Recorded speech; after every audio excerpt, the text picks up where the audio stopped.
नमस्कार. खूप विद्यार्थ्यांना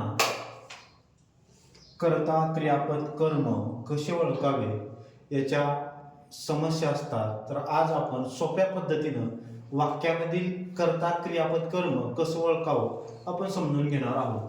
त्याला आपण म्हणतो function of word. Function of word म्हणजे शब्दाचं कार्य. शब्दाचं कार्य काय आहे? सब्जेक्ट म्हणजे कर्ता, वर्ब म्हणजे क्रियापद, ऑब्जेक्ट म्हणजेच कर्म. या कर्माचे दोन प्रकार पडतात. पहिला प्रकार आहे डायरेक्ट ऑब्जेक्ट, त्याला प्रत्यक्ष कर्म म्हणायचं. दुसरा प्रकार आहे इनडायरेक्ट ऑब्जेक्ट, त्याला अप्रत्यक्ष कर्म म्हणायचं. अशा प्रकारे हे फंक्शन ऑफ वर्ड आहे. तर खूप सोप्या भाषेमध्ये तुम्हाला मी आज समजून सांगतो फंक्शन ऑफ वर्ड ओळखायचं कसं. बघा, मी पहिलं उदाहरण तुम्हाला इथे दिलेलं आहे. I am writing a letter. या वाक्यामध्ये कर्ता क्रियापद कर्म म्हणजे सब्जेक्ट वर्ब ऑब्जेक्ट कसं ओळखायचं सोप्या भाषेत समजून सांगतो. आता दिलेल्या वाक्यामध्ये रायटिंग हे वर्ब आहे. वर्ब म्हणजेच काय? ज्या शब्दामध्ये काहीतरी क्रिया आहे त्या शब्दाला आपण वर्ब क्रियापद असं म्हणतो. आता लिहिण्यामध्ये काहीतरी क्रिया आहे त्याला आपण क्रियापद म्हणजे वर्ब इंग्लिश मध्ये म्हणतो आणि मराठीमध्ये त्याला आपण क्रियापद असं म्हणतो. या क्रियापदाला WHO हू म्हणजेच कोण असा प्रश्न विचारला असता जे उत्तर मिळतं त्याला सब्जेक्ट असे म्हणतात. बघा, I am writing a letter. I am writing a letter या वाक्यामध्ये रायटिंग हे क्रियापद आहे. त्याला आपण हू कोण असा प्रश्न विचारला, येणार उत्तर काय आहे? आय आलं, म्हणून आपण आयला काय म्हणायचं? सब्जेक्ट असं म्हणतो.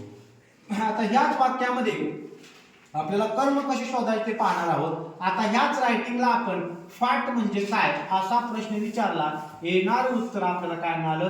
अ लेटर, अ पत्र असं मिळालं, एक पत्र असं मिळालं. त्या पत्राला आपण काय म्हणतो?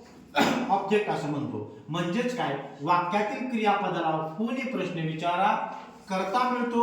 वाक्यातील क्रियापदाला फाटने प्रश्न विचारा, कर्म मिळतो. आता एक तुम्हाला दुसरे एक वाक्य मी दिलेलं आहे बघा, I write a letter to him. आता या वाक्यामध्ये हे राईट हे क्रियापद आहे. राईट म्हणजे लिहिणे, मी त्याला पत्र लिहितो. आता या राईटला आपण हूने प्रश्न विचारला, आय हे उत्तर मिळालं. आय काय झाला? सब्जेक्ट. याच वाक्यामध्ये आपण व्हॉटने प्रश्न विचारला क्रियापदाला, आपल्याला अ लेटर हे उत्तर मिळालं. अ लेटर काय आहे? ऑब्जेक्ट वन आहे, त्याला डायरेक्ट ऑब्जेक्ट असेही म्हणतात. आता त्याच क्रियापदाला WHOM हुमचा अर्थ होतो कोणाला. कोणाला असा प्रश्न विचारला असता येणार उत्तर आपल्याला जे मिळालं टू हिम ह्याला काय म्हणतात? इनडायरेक्ट ऑब्जेक्ट किंवा त्याला ऑब्जेक्ट टू असंही म्हटलं जातं. अशा प्रकारे आपण वाक्यातील कर्ता क्रियापद कर्म कसं ओळखायचे आपण शिकलेलो आहोत.